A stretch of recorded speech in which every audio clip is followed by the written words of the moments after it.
Nearly 1 million people in the US are living with Parkinson's, with approximately 60,000 newly diagnosed patients every year. So, what are chiropractors faced with when a patient with Parkinson's or one who you suspect is undiagnosed walks into the practice? To help us dig into this, Dr. Mike Powell has joined us. Dr. Powell has been teaching now and abroad for over 20 years. He is a second generation chiropractor and a graduate of Logan College of Chiropractic in Cedar Rapids, Iowa since 1996. The majority of Dr. Powell's patients have well-established or complex conditions that have not improved despite extensive care. He has a passion for sharing what he's learned from research, other doctors, and his patients to help as many chiropractors as possible. And we're happy that he's here with us today to share his insights around Parkinson's disease. What is Parkinson's disease? When someone has it, what's not working right? Sure. So Parkinson's is a neurodegenerative disease. So you can think of arthritis, osteoarthritis as a bone or joint degenerative disease. Issues occur over time and some things chip away at that chunk of the body. Neurodegenerative diseases are similar in that the part of the body is the brain. And with Parkinson's, it's a very specific area of the brain. So when you're a little baby, a large part of your brain function is devoted to what we call motor activity. And so that's moving. And so little babies fidget all over the place, 2, 3, 4, 5-year old, they're squirmy. And thoughts, emotions, little kids cry and laugh really easily, shifting your attention, so easily distracted. So stuff like that. And so then as you get a little bit older, areas of the brain underneath of that develop to tap the brakes on that system all the time. And that kind of, that's part of us maturing. So as kids, so it's great. So this area, it's called the basal ganglia. It taps the brakes on that and it keeps us from being excessively fidgety and being able to focus when we need to stay focused and that sort of stuff. So it dampens all that motor system, it dampens it all day long for us. And then through sort of some chemistry and signals, it allows us to move when we want to move, feel when we want to feel, think, shift our attention, that sort of thing. Anyway, that dampening mechanism, that basal ganglia, it develops to tap the brakes to govern this system. But then when you want to take your foot off the brake, it's really dependent on a chemical called dopamine. So a very important neurotransmitter. So dopamine allows the basal ganglia or the braking mechanism to stop and let all this motor stuff happen. Parkinson's is degeneration specifically of the area that dopamine comes from. So there's an area in the brainstem that squirts dopamine out onto this braking mechanism to allow you to move and feel and shift your attention and orient and all that stuff all day long. And it really allows the motor system to function pretty well normally. But unfortunately, if that is the site that degenerates, then you get Parkinson's. If other areas degenerate in the brain, then it might be Alzheimer's or a frontotemporal dementia or something different. But that's what Parkinson's is. It's a degenerative disorder of a very specific area in the brain stem that makes dopamine that squirts up into the brain, and so now it's deficient. Okay.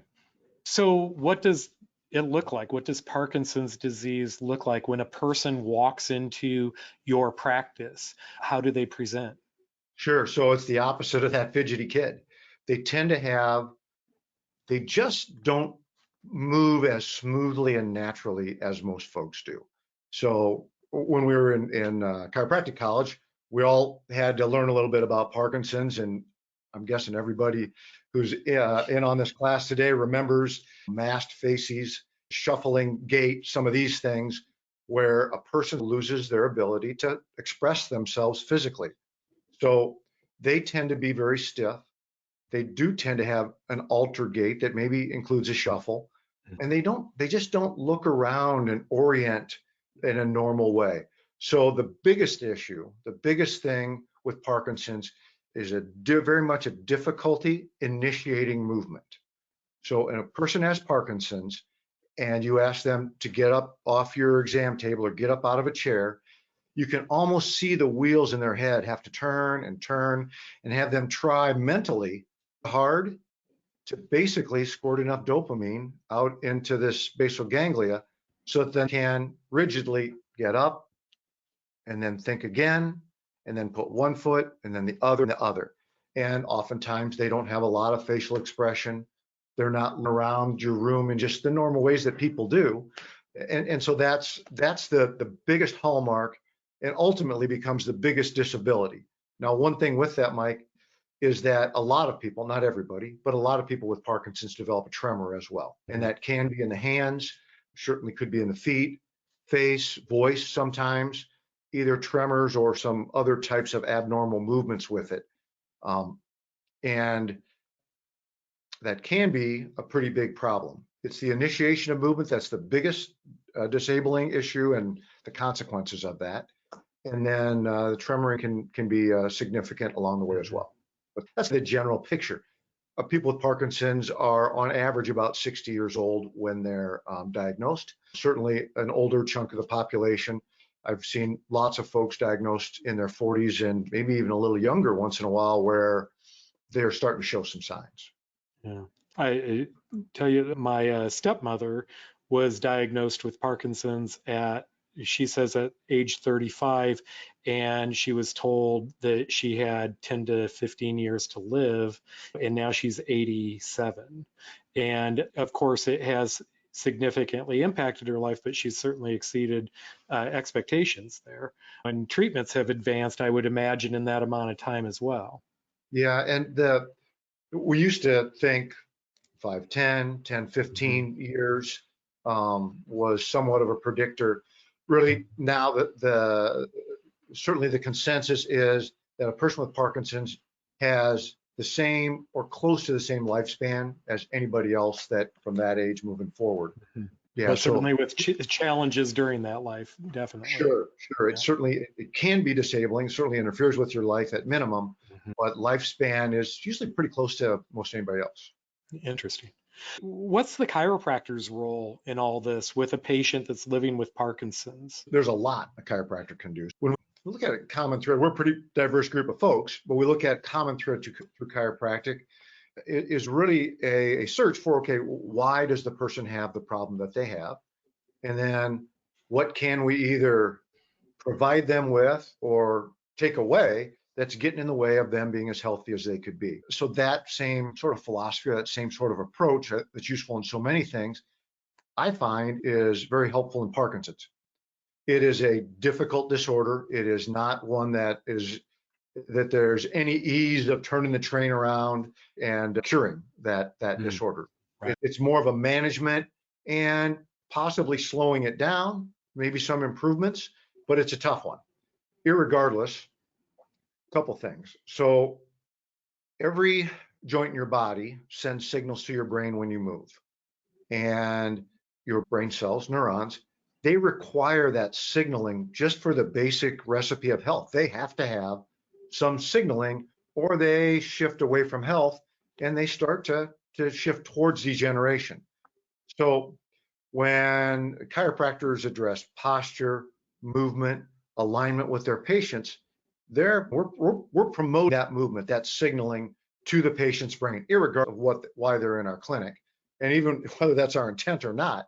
That major survival factor for neurons in the brain at the very basic premise of increasing this patient's movement. And of course, with Parkinson's, it's even a bigger deal because the disease itself robs a person of that movement. And even when they're moving too much and it's dystonic or tremoring, it's not purposeful. So that's a big role right there. But there's other things that the chiropractor can do to address multiple pieces of a patient's health, in addition to this sort of signaling function that we do irregardless with the patient if we do adjustments with them and have a focus of some postural correction. Yeah. One thing that chiropractors typically are very encouraging about, and I know mine, is exercise activities to help various conditions. My chiropractor has given me many through the years. Do this, it'll help that. Anything like that with Parkinson's, with the Parkinson's patient, any exercises or activities that can benefit them with this function? Absolutely. And let's break it down into a couple of categories. So one of them is on a basic sense, more movement is better. And that's true of Parkinson's as it is other things. In general, stretching, yoga, anything that gets a patient moving is great. There's some really good community programs in most communities for Parkinson's patients. And sometimes they're just called Parkinson's exercise groups. There's a couple of them in particular that docs should be aware of if they aren't already. There's, if you Google big, involve exaggerated big movements, and that's where the term comes from, that some therapists developed. And oftentimes there's these programs in your city. There are here around Cedar Rapids. Big and Parkinson's can be useful. There's I think it's called Big Voice. That's some speech therapists develop as well as a parallel thing. So that one. And there's boxing classes that are specific for Parkinson's. I read when I was getting ready for this that boxing can be beneficial. Yeah, that's really interesting. Yeah, and I think in a minute when I talk about some specific exercises that we might assign or use for rehab in our clinic, we might be able to make some sense out of that too. But it's not me boxing you type boxing, but it's a boxing type exercise class that's developed specifically for Parkinson's. And there may be more than one iteration of this, but there's a school out there. It's called Rock Steady Boxing, ROCK, Rock Steady Boxing. And one can be trained, and there are probably some folks around your town or your county that can make this available to your patients as well. So we have that here in Cedar Rapids. So that's really useful. So we have that. The other thing is, and this is more in a general exercise sense, anything that increases connections in the brain of a person that has a neurodegenerative disorder, Alzheimer's, other dementias, Parkinson's certainly is a neurodegenerative disorder. So anything that increases the connectivity between neurons, more branches, more crosstalk is usually pretty good. Okay? And we know that pretty much the only thing everybody in neuroscience can agree on that provokes your brain to make the chemistry that encourages more connections. We call these nerve growth factors. So miracle grow, okay? So nerve growth factors in the brain is aerobic exercise. So if you can get your patient to do some sort of aerobic exercise, get their heart rate up a little bit, get a little sweaty, a little winded for 20, 30 minutes, even more than that, kind of get you in a sweet spot, that's pretty much everybody agrees that's a good thing. Depending upon what stage one might present with Parkinson's, that may or may not be doable. But it is for an awful lot of people, both people that have a suspected issue with Parkinson's and fairly early stages of Parkinson's. Those are certainly doable. And like the Rock Steady boxing class would be one way to make that happen. But a stationary bike can make that happen as well. I would think a long walk would do that as well, if they're able. Yep. And everybody agrees that more nerve growth factor in this situation is a good thing. And although there may be some other ways to provoke, that seems to be the best one and the one that has by far the most evidence. The third tier of the exercise thing is in terms of exercises in your clinic or specific exercises that you might assign to a patient. A couple things with that. One of them that has been really beneficial with my patients, and I think this is where the boxing thing may be helpful, alternating movements. And so I'm just going to show you my hands here. So if you had one closed and one open, that would be an alternating movement. Now, you could do that as a march, a full body march, like a cross crawl march. And really the goal is to figure out with a couple different alternating movements like that, do one thing on one side of the body and then in the exact same pattern mirrored on the other side, whatever that might be. So the goal is to get a feel for how long the patient can maintain a rhythm. So doing it with a verbal count or a metronome can be really helpful. And so let's say that at 1 and 2 and 3 and whatever, and you get up to 18, 20, and they gum it up. They're not so good with it. They get thrown off. You do that a couple times with them, and you find that, they pretty much can't get to 25 without what we just call an interruption. So then therapeutically, what we would do is we would set a goal for 20 in a row, maybe in our clinic, but then maybe 3 sets of 20 at home day after day of that particular alternating movement. Then we try to grow that in a row number and occasionally test them.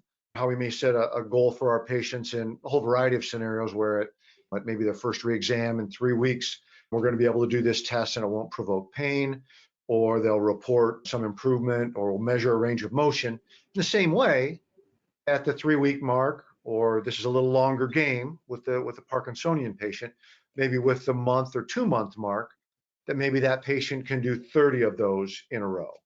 So that's a really useful one. My favorite one for that, since gait is such an issue in people with Parkinson's, and if you're going to have an issue with Parkinson's that shortens your lifespan, the most likely issue is going to be a fall. Oh, sure. And so that's related to gait as well. But I'm just going to try to demonstrate this with my hands, but to do what I was showing you, but with the feet. So if you're watching this right now, okay, which either are or recorded, doesn't matter. If you leave your left heel on the floor, but raise your left toes, so left heel on the floor, just in front of you, sitting in a chair, but left toes up. So left heel down, but left toes up. And on the other side, keep your right toes down, but your left heel up. So you got 1 foot toe up, 1 foot heel up. And then you switch them. And then you switch them. And then you switch them. And then you switch them. And then you switch them. Just seated, that's a really good one. And you could progress to standing with a handhold, but that's probably my favorite alternating movement to introduce, maybe along with one for the hands. We may build up to a march. That one's really good. And you can grow that in a row number. Okay. So that's one. There are many others, but that's one of the ones that I really like to go to. So a couple of other exercises that I like, and I saw in the questions that some of the docs sent ahead of time, there was a few of them about, is there something we can do with the eyes that might be helpful? And absolutely. In the same way that just normal orienting movements, just the movements we take for granted, get suppressed when you have Parkinson's. Eye movements are that way as well. So that person with Parkinson's in your office, or even maybe somebody that is starting to show some signs, will oftentimes look like they're just staring. Yeah. And so eye movements can be very useful because it's making you use what's become weak. Okay. So my favorite eye movement in that situation is basically an eye movement where I'm just going to put my hands in front of me, where they follow a target. They keep their head still, or still as they can. It may have a shake to it, but where they follow a target up with their eyes and then they glance back down. Follow a target up with their eyes and then glance back down. And we could use pens, or we could put something on the wall. A lot of times I'll put a Post-it on the wall, another one above it, and have them just run their finger from that Post-it and follow their finger up to the other Post-it and then look back down. But it's making them use an eye movement system, obviously.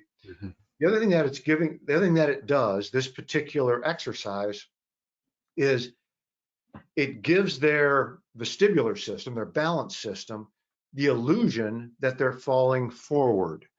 So as you're watching our talk today, if you just imagine yourself just from your desk chair, if you had your eyes open and you were falling forward and you were going to go turf it, you were going to put your head into the table or the floor ahead of you, what would happen is your eyes would follow whatever was ahead of you, and then they jump and catch the next thing and the next thing on your way down.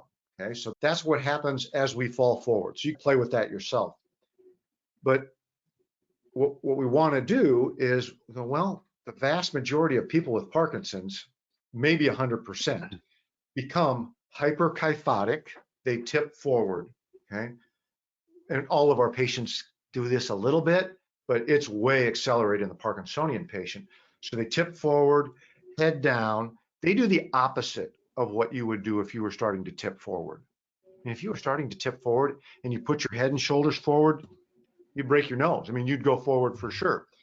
So by using that particular exercise, a slow pursuit up, a quick saccade down, or the optokinetic version of that, where you use some stripes on a cloth, basically to do the same thing.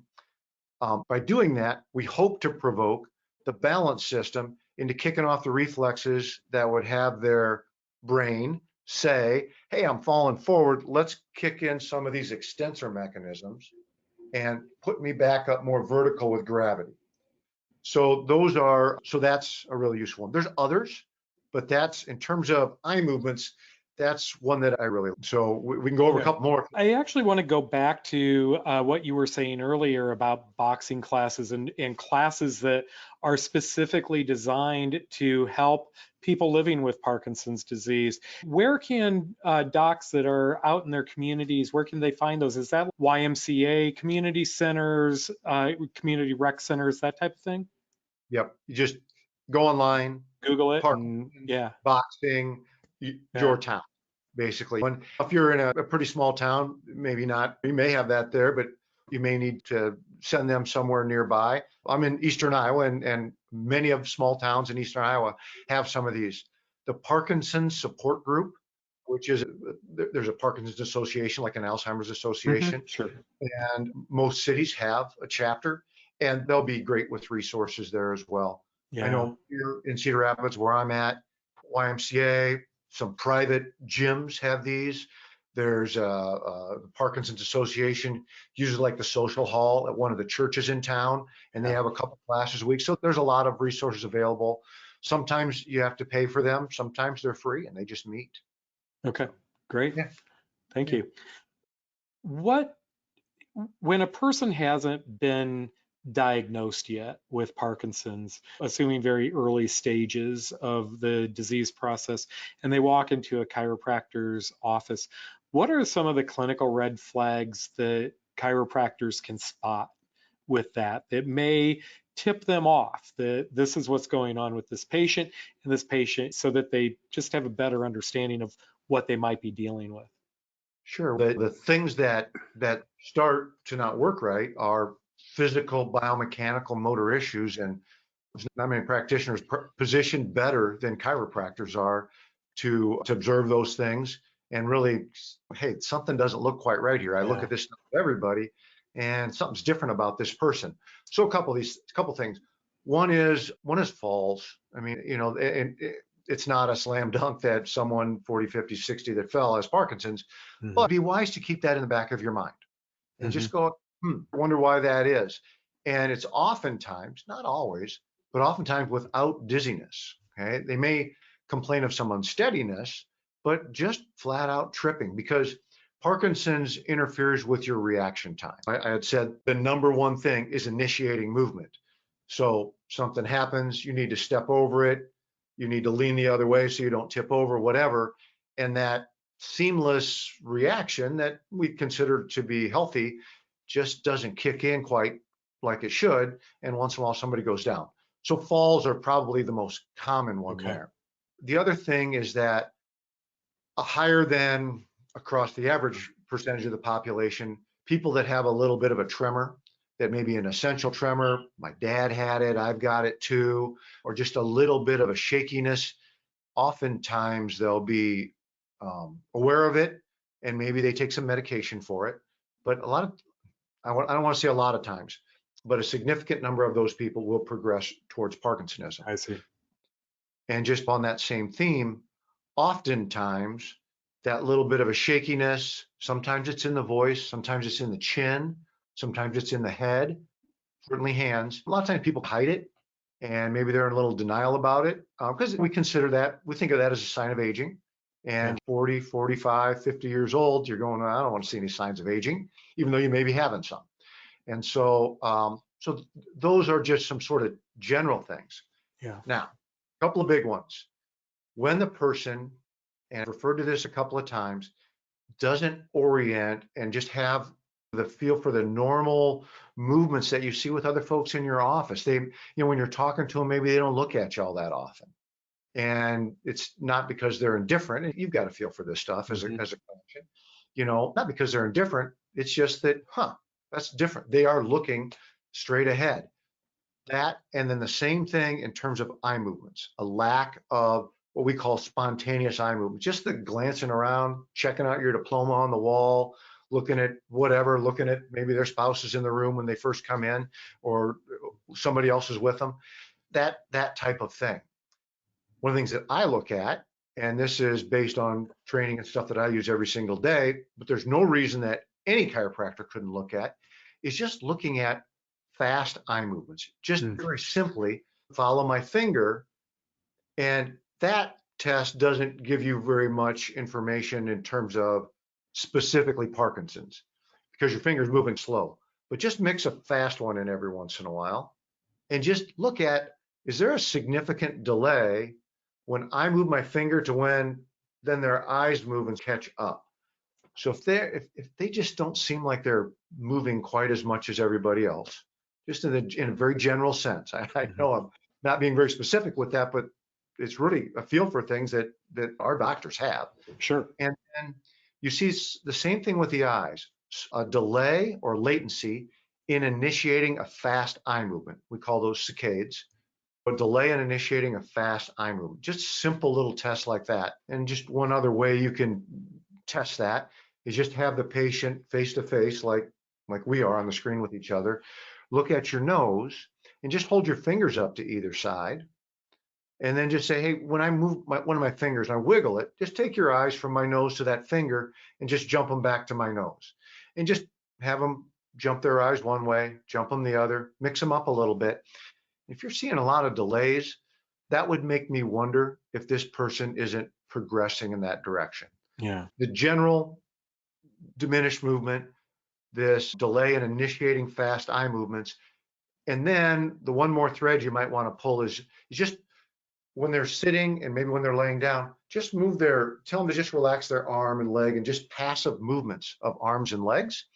And if it just seems a little bit stiffer than most folks that you move around, which we do it all the time with all of our patients, passively move them, and then maybe tap a deep tendon reflex. And if it just seems a little tighter and a little jerkier, those things would start adding up to a concern to me. Yeah. Yeah. Yeah. So let's say you've had that patient in today and you have that concern because there were some of these telltale signs. So how is this diagnosed? Would you then make a referral to a neurologist or an orthopedic? Who would you refer to? What would your next steps be if you had that patient that you suspected? Is the next step to work with them and see if things get better, or is the next step refer them out, try to get a definitive diagnosis, and what does that look like? So I've got a lot in that question. Step one is document what you saw, and then document your concern that they may have some dampened motor function. And that's probably a good way to put it in your notes. And then put down that you're going to recheck it because they're probably going to come back. I mean, that I would, irregardless, if they're going to come back. We see patients multiple times. So then we're going to check it again. And we check it again and you go, you know what? Yeah, it just doesn't look like everybody else. This looks a little tight and a little diminished. They're not 20 years old. They're a little older than that. And maybe they did come in with a fault. So a couple things. One of them is I talk to them about that. Is I tell them, hey, your muscles are tight. When I look at your eye movements, there's a delay in how fast they should move. And I look at these in other people. And when we see that delay, it doesn't necessarily mean something is specifically going wrong, but when areas of the brain that control your movements aren't working as well as they could, we see some of this stuff. Okay? And sometimes we just get you moving and get you doing things that are healthy and it looks pretty good. But sometimes it can progress to issues with your balance and your movement. And so that's basically where I go with that. And then I keep an eye on them. And if it looks like over the course of, and let's say a fairly short treatment plan in a chiropractic clinic's 3 weeks. Let's say over the course of 3 weeks, they look pretty good and I'm not seeing that stuff anymore. Then we just make a note and we check it somewhere down the road again. But if we continue to see those things, then I do talk to them about, is there anybody in your family that has a movement disorder? And what are movement disorders? Movement disorders are things like tremors, Parkinson, some other things like, and the reason is that's a way to bring it up. It doesn't necessarily mean that Parkinson's is always inherited. Sometimes it is, but it's not always.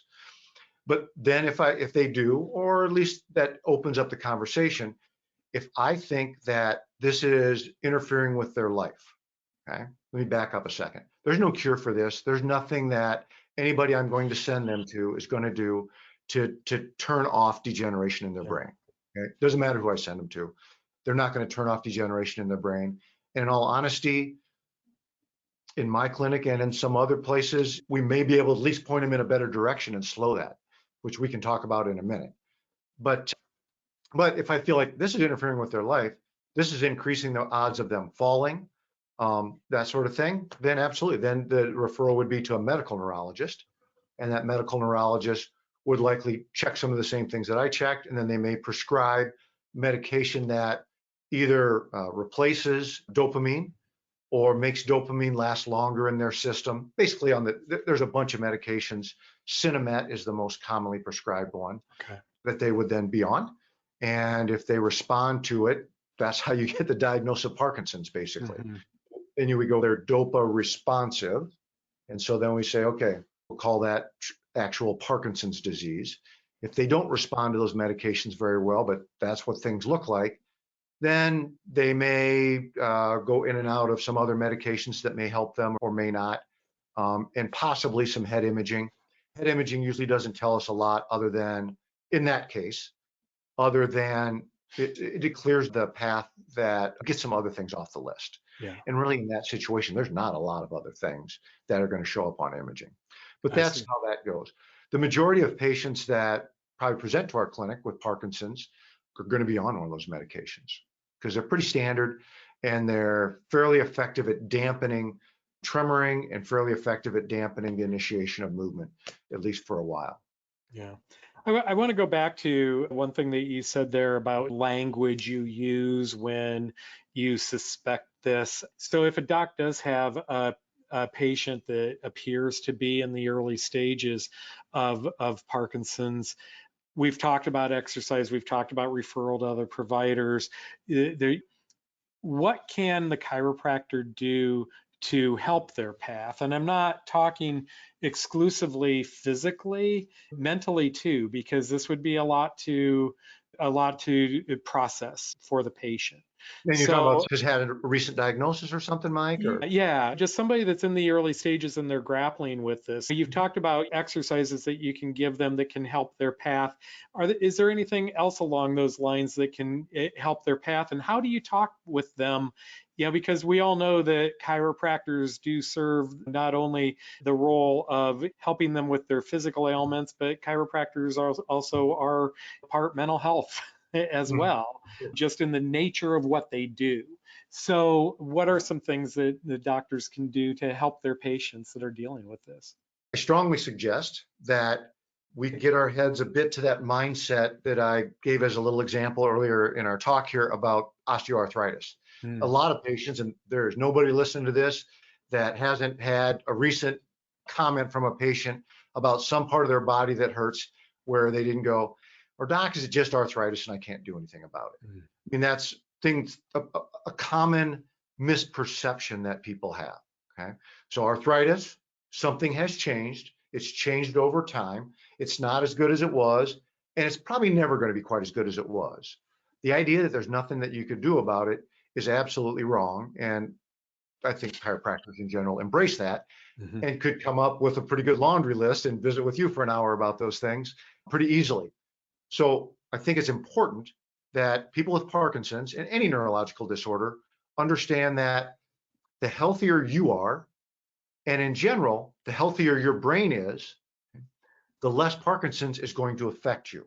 And the more effective the things that you're doing, like your medication or whatever we're doing in our clinic, are going to be for you. So you have control over much of this. Doesn't mean that it can't progress, but it does mean that you can tip the scales in your favor. You can stack the deck in your favor for moving better, moving longer. Maybe it's not going to progress nearly as fast as it might have. That's a mindset of the doctor that we all have about arthritis in my example. You just ooze that out to our patients, okay? So that's a big way. So there's that. And certainly most of us have patients that have Parkinson's, whether we've intervened in any way with them or not, or have really addressed specifically some of the stuff that I've talked about a little bit today, that are examples of people with Parkinson's that are doing really well. Now, maybe they wish they were doing better, but they're doing well. They've had a diagnosis for 25 years and they're driving and they don't need anything. They're careful. They fall once in a while. Now, that's not everything, but that's certainly some. So let me give you just some specific sort of tools here that I think that give the doctor some things in addition or kind of married into what we talked about, and also the patient can buy into it as well.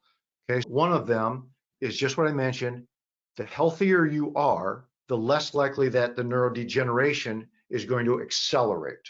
Okay, so there are things that tell our genes to express for healthier cells or more fragile, more sick, unstable cells. So the more you can stack that stuff up, the better. As the doctor can help them identify areas of their physiology that aren't working as well as they should. If you're anemic, just for an example, the chances are higher that your Parkinson's is going to progress versus if your red blood cell carrying capacity for oxygen is appropriate. So look at that, okay? And then if you're able to intervene in some way, do it. If your blood sugar is not regulated well, same story. If your vitamin D is way low, same story. If you've got a lot of inflammatory markers and we have some strategies to decrease inflammation, all those things are triggers to genes that we know tip us towards neurodegeneration. It's very well documented in other neurodegenerative disorders like Alzheimer's, but we're finding more and more evidence, and this makes sense, that neurodegenerative disorders like Parkinson's work in a similar way.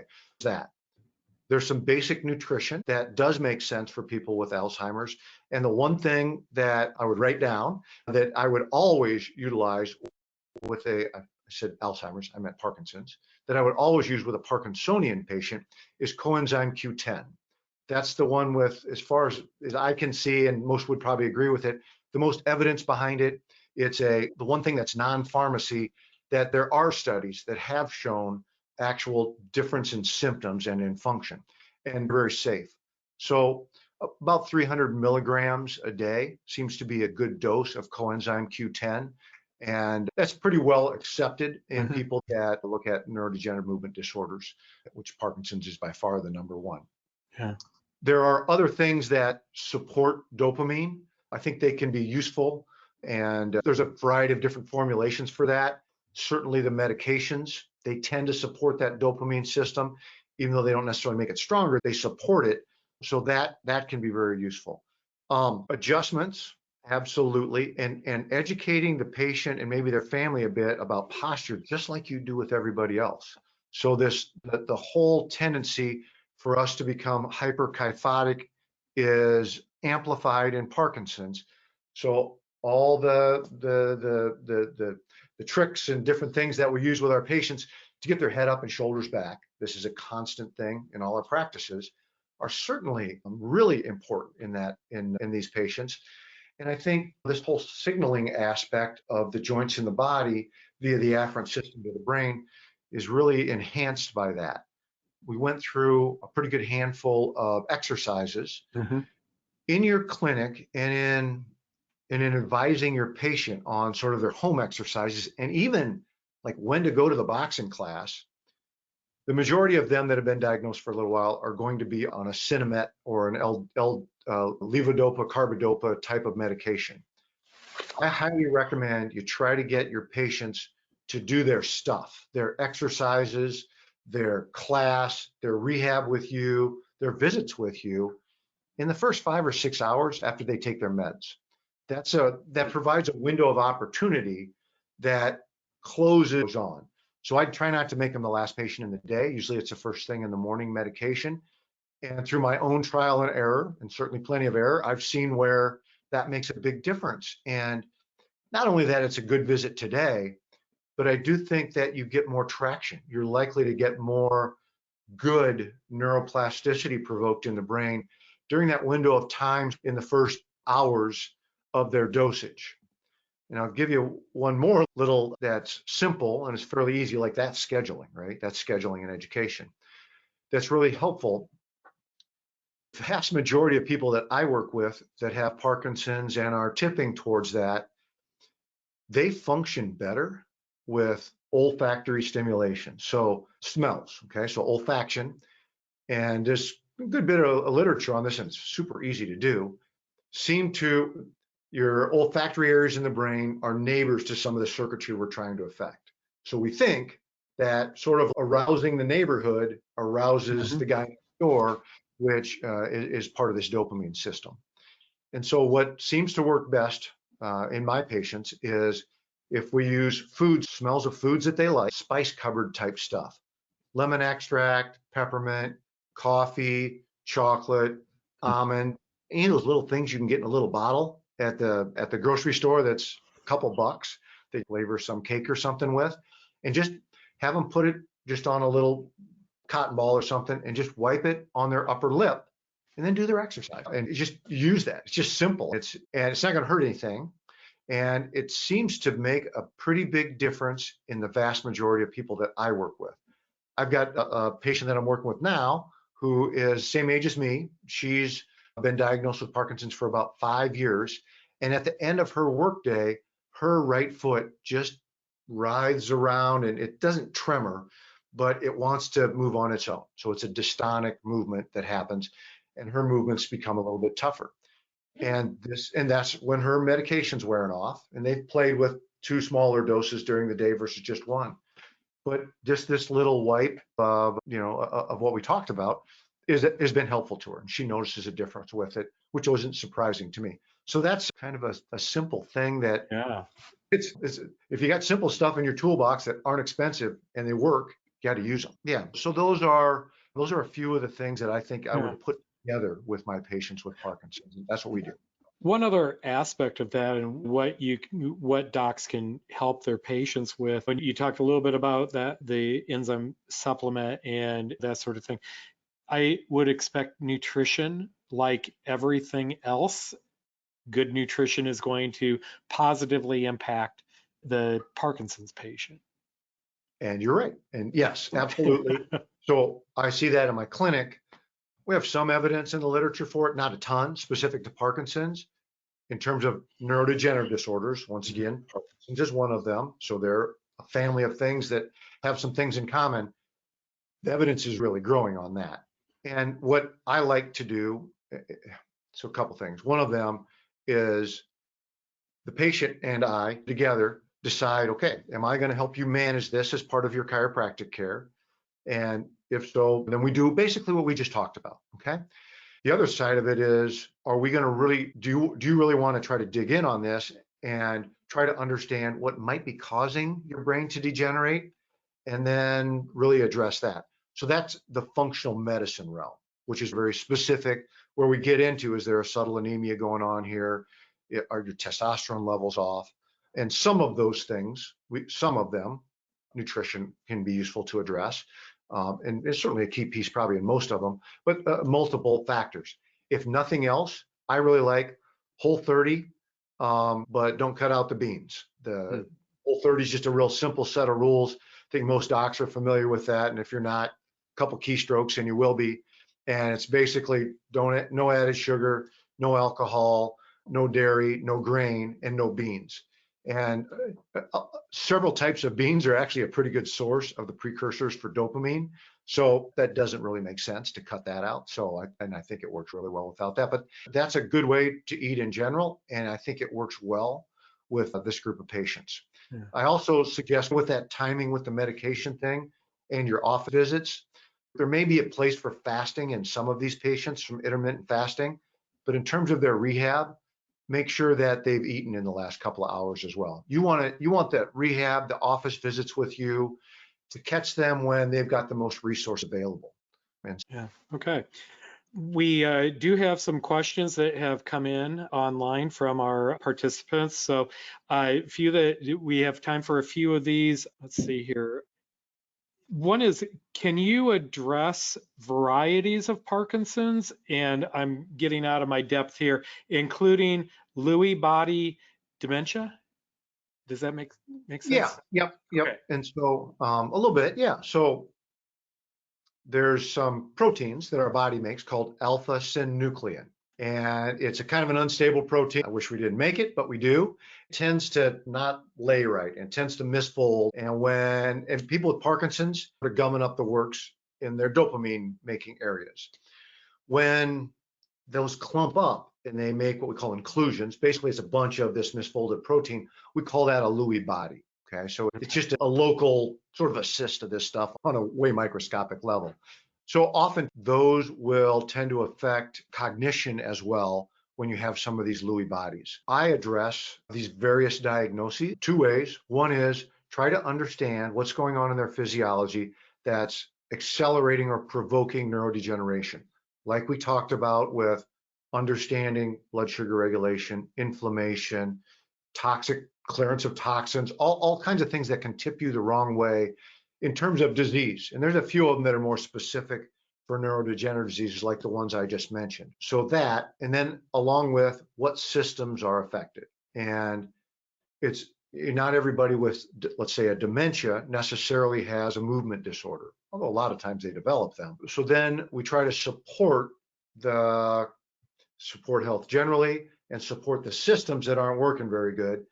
And then thirdly, how do we push, provoke, try to increase more connections in the systems that seem to be affected in that person.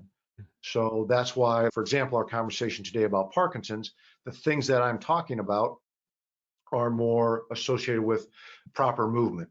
So I don't necessarily treat somebody with Lewy body disorder that much different than someone with strictly Parkinson's disease with no indication of Lewy body. I look at more what they can and can't do and some of the whys.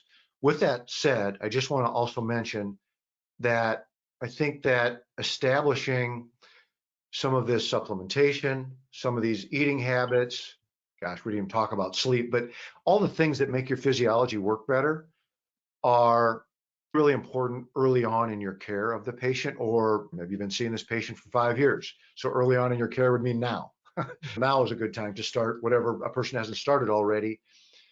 And that can certainly be concurrent with your adjustments, okay? No question about that.